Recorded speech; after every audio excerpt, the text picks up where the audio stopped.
I thought the guys were much better prepared this time than the last time. Obviously, the score isn't much different, but we talked about playing strong, playing tough. We talked about not being tentative. Um, I didn't think we were. I thought we battled them. Uh, I thought we were pretty good, very well prepared defensively. We took them out of a lot of stuff. Um, and then we talked about playing with courage, and they kept battling and battling, and it's pretty simple. You go 0 for 19 from three before you hit one. I thought we had some of the most open shots we've had maybe all year, and we just did not. We couldn't make them, um, and then the points off turnovers, obviously 18 turnovers. And they're good defensively, but they had 16 turnovers. I thought our we did a good job staying in front of them, keep them out of paint. Much better job knowing what they were trying to get.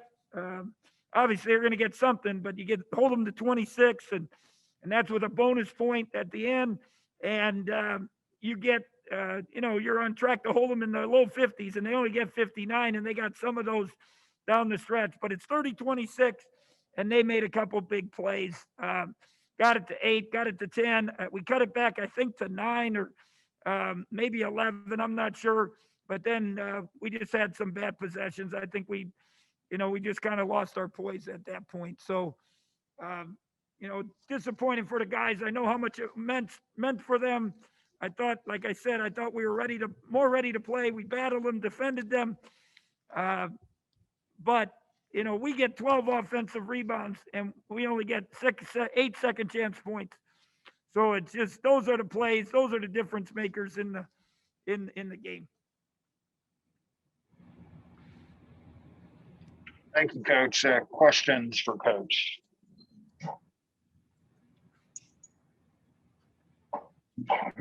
First question to Kellis Robinette.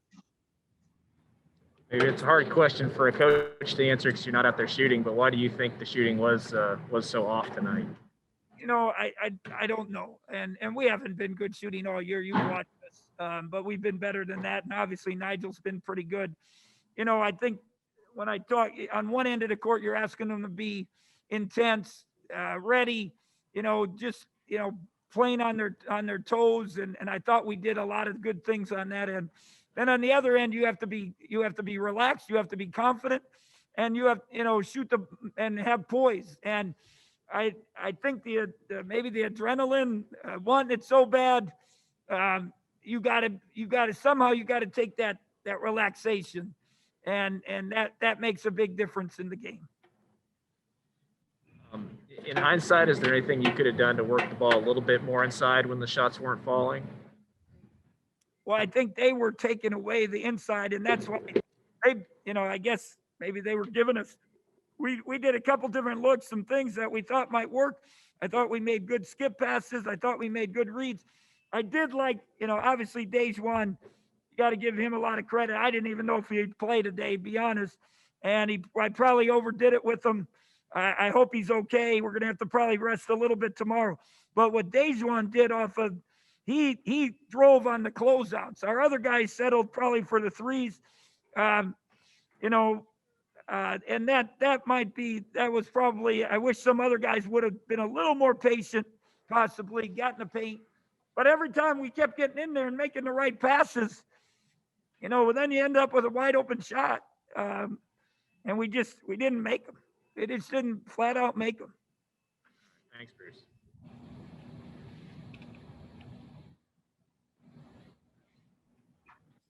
Next question for Coach. Next question to Tim Fitzgerald.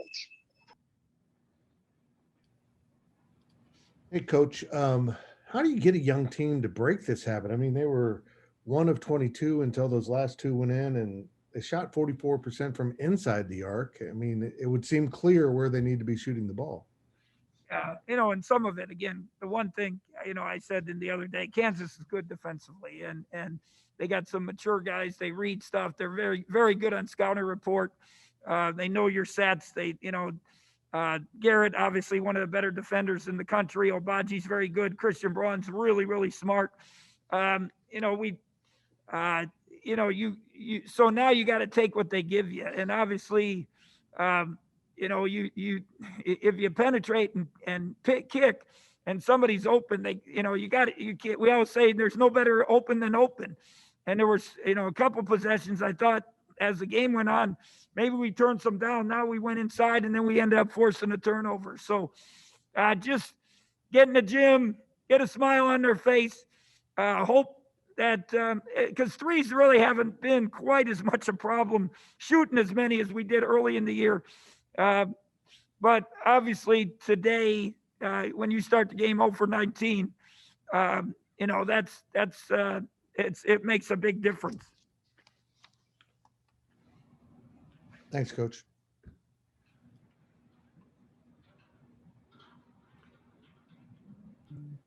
Next question to CJ Moore. Hey, Bruce.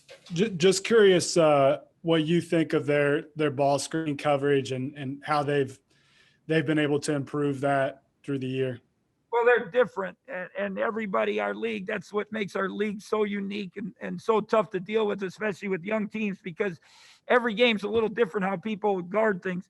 I thought we took advantage of it today. To be honest, we just didn't make the shots, and we did some more horns looks, some movement into some ball screens but they force you to make the next pass, and I thought our coaches did a good job showing them video.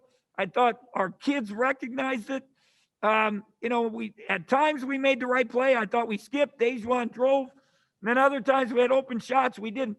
I thought we missed the high lows a few times. So, but they're good defensively, and they we didn't let them ice stuff like they normally, a couple times late they did, but when they got it on the side, but we tried to keep it in the middle and try to take advantage of it. But obviously we didn't do enough to make a difference.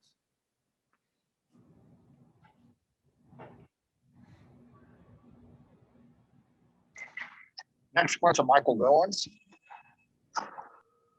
Yeah, Bruce, what kind of buttons do you continue to try to push to get the maximum out of your team?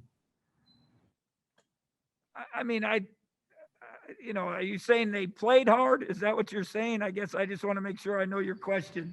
No, to get, I'm not making any accusations they didn't play hard. I'm just talking about getting better execution out of them mainly. I don't know. I'll be honest. I thought they really played hard. I thought we defended pretty well.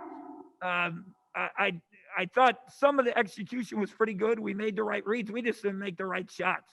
And, I think we, once the game got a little bit in the double digits, then we probably lost our poise and tried to force some things.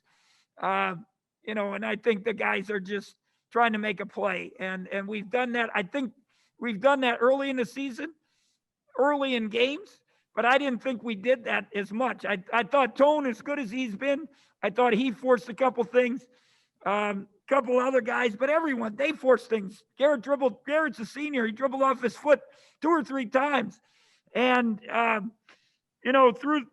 the ball out of bounds. So everyone makes mistakes against good teams. So and again, I got to watch it before the execution, but we did some good things. We just didn't make shots.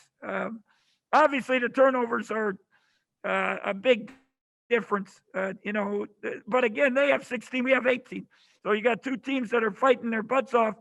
We just needed to cut a few of those back, the casual turnovers that led to the pick sixes.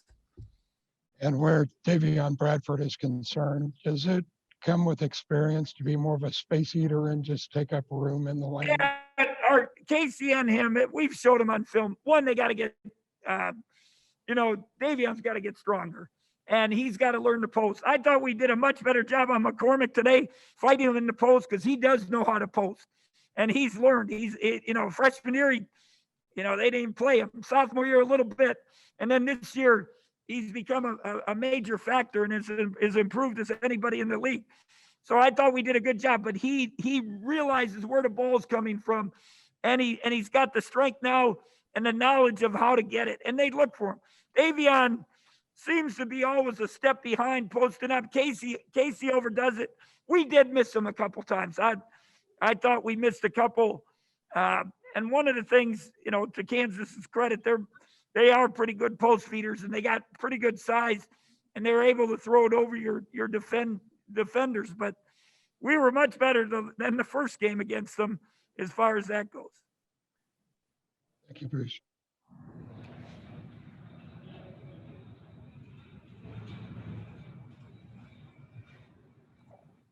Next question to Ryan Black. Hey, Bruce, Dejuan came off the bench, played almost 28 minutes. Was that the plan, or was it more that he was just the one guy who was really producing a lot, so you kind of felt like you had to keep him out there?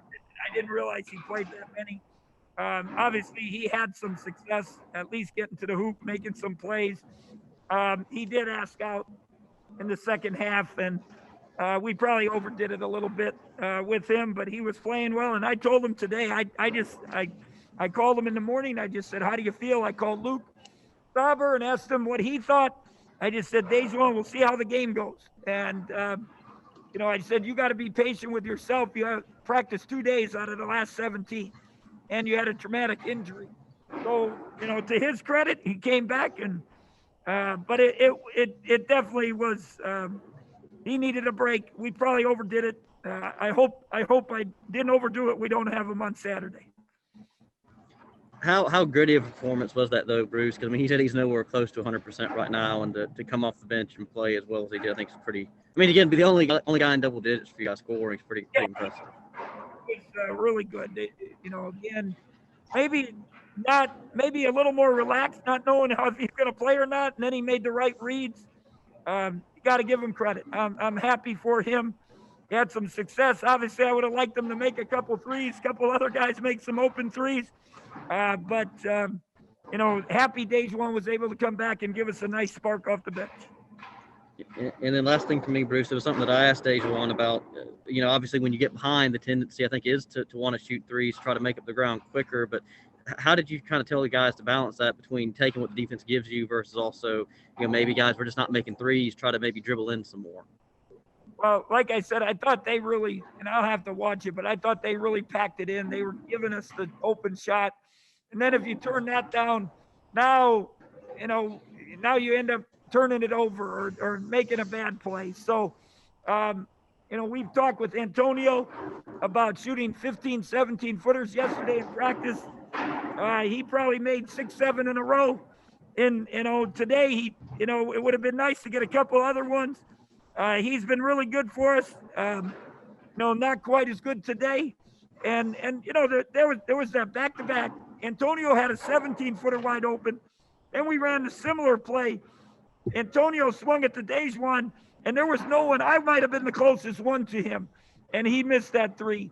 And, I guess, is that good defense or us just not making shots, I guess? I don't know. But, hopefully we can be a little more patient, get a little more stuff to the hoop.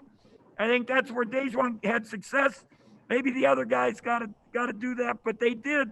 They really keyed in on Nigel, made it tough on him. They got good size, they got good defenders, and they made it tough on him. Thank you, Bruce.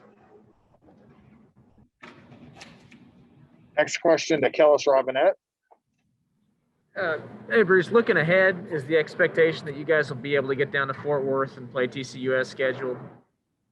Yeah, we contacted them today. They canceled their game tomorrow night already with Texas Tech. My daughter lives down there. I don't think, the roads, they had snow again today, and obviously they don't have equipment. But it's been more the power, the water breaks. We're on our third hotel because of, you can look online, they've had water breaks and flooding in 2 or 3 of the hotels downtown Fort Worth. I think we finally found one, but they told us as of noon today that they anticipated that they would be ready for us to play on Saturday.